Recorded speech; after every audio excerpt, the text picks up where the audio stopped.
grateful for this opportunity to join with all of you in celebrating the life and friendship of Art Hansen, who is a truly remarkable and distinguished educator and leader. I have many fond memories of this very talented fellow with a devilish grin. He seemed to enjoy life and celebrate it constantly. My first memory of Art Hansen was in 1972.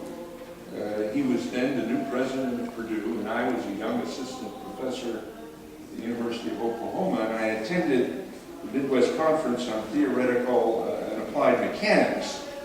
And as president, he welcomed us, and I was really quite struck by the fact that an aerospace engineer like Art Hansen could end up president of Purdue. There was hope. Art Hansen, as you have heard, has made many, many contributions to higher education and Purdue in particular. Two stand out in my mind. I think they have had and continue to have a profound impact on Purdue, and certainly had an enormous impact on me and my time as president. First, as you've heard, Art began serious private fundraising at Purdue. He recognized the potential and he recognized the need for private philanthropy. The first year of the President's Council, Carolyn showed Gary, I don't know if Carolyn is here. Yes, they had 30 members. And as you've heard, we now have 17,000 members and are regularly raising $200 million a year and more.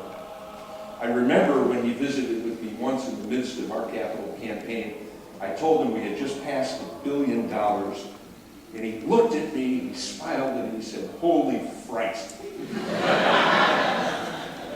I also have roots in Door County, Wisconsin, and this is a classic Door County expression.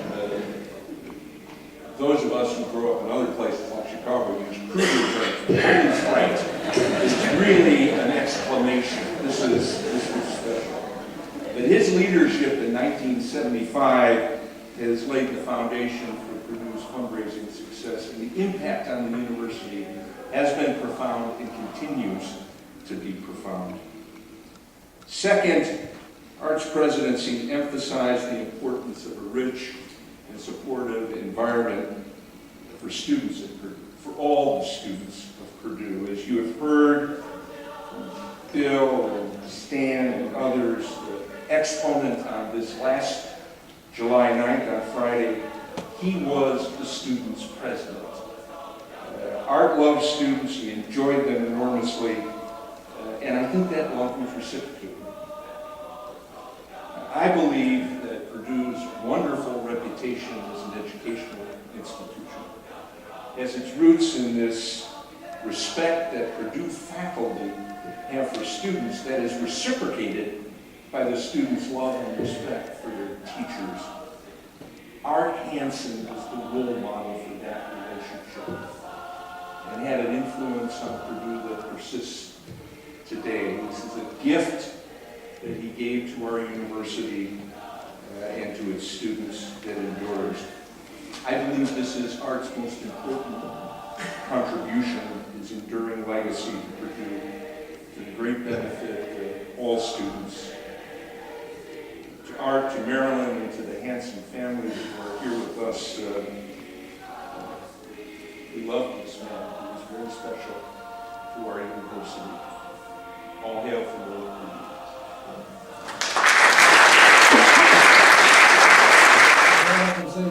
About Art Hansen in terms of his humanitarian skills, his love for students, his love for people, his love for integrity, his love for service, and his love for gift.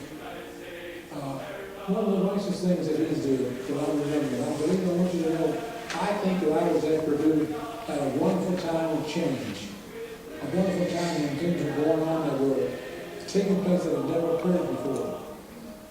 And that was when the 10th anniversary came along in December 1980.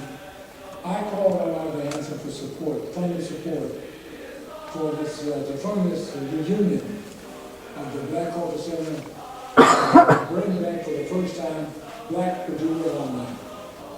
And so we went to him, he was very gracious and very acknowledging and supported us from all over, which was just wonderful. I was extremely elated, and so what we had to do then was to go to the registrar's office to find out who the Black students were back in a time when race was not codified in the registrar's office. So that was a turnaround for us, and we had to go back and find out another tactic. That meant that we had to go to the office of the debris and ask them, could we look at the pictures of past issues, past editions of the debris, so they have a working group of foot soldiers at the culture center to come over in the afternoon or in the evenings to look at the pictures and to identify as many Black alumni as possible. And that's what they did. And so they were able to come up with a total of 1,200 Black students who graduated in the past. The registrar's office never did codify students by race, so as a result of it, we had to go through those yearbooks one by one till we could come up with the names of these students that we wanted to outreach to. And he totally supported it all the way. But as you know, there's always things that are worth fighting for, worth trying to achieve. And so what happened is that we had to go back to the registrar's office and to get permission to mail out letters to all of these Black alumni, wherever they were. And some were just dead, some were deceased, some we couldn't locate.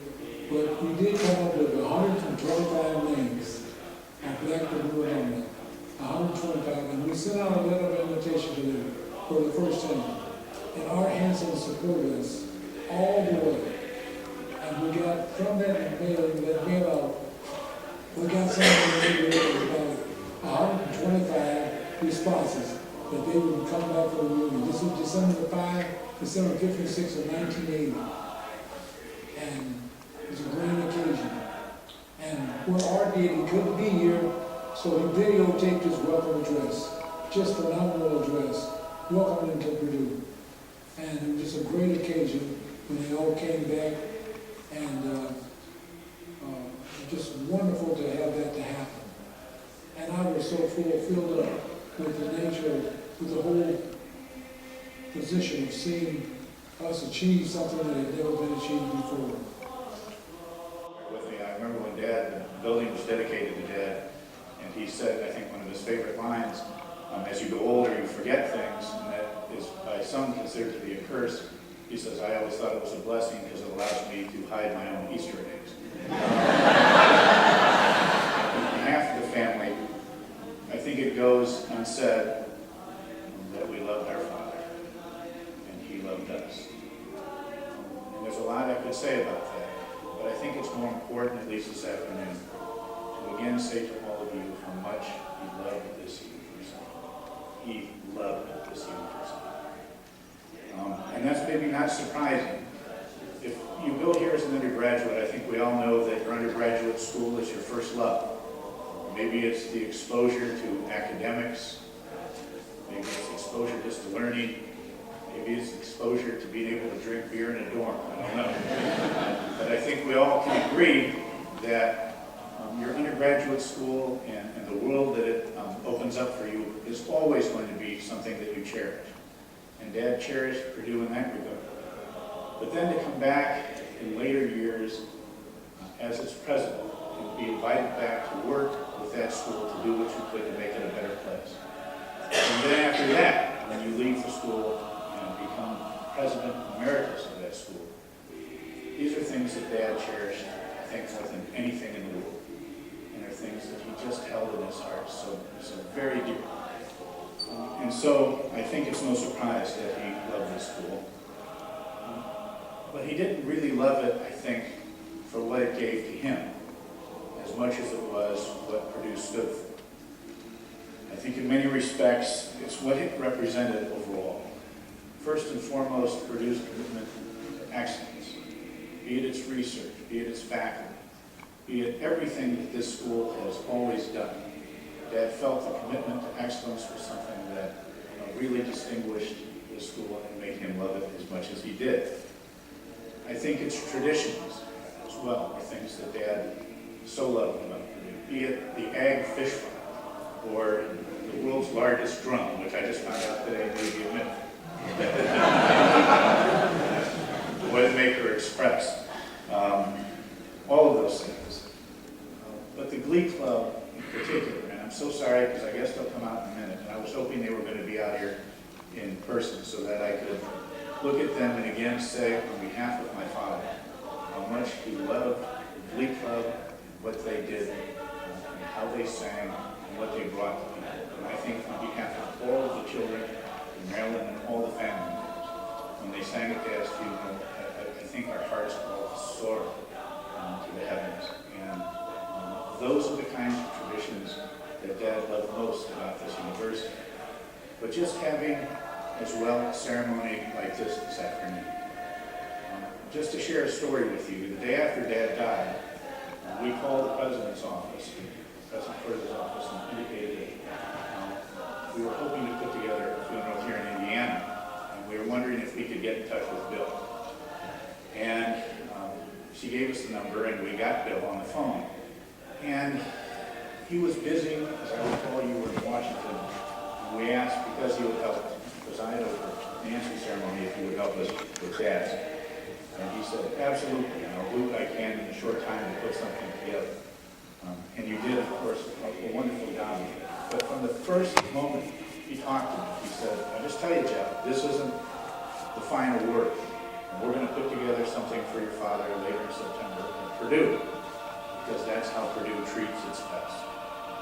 And I don't think I can tell you how much that meant to all of us that you said that. I don't think I can tell you on behalf of all of us what this means and this means.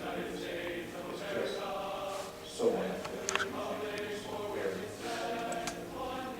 That's how Purdue has always acted with respect to its members and staff, and certainly the people who have to serve like my father. So in that respect, I think my dad loved its commitment to excellence, and he loved its traditions. But as you've heard a couple of times here this afternoon, and I'll repeat it one more time, he loved most the students that are here.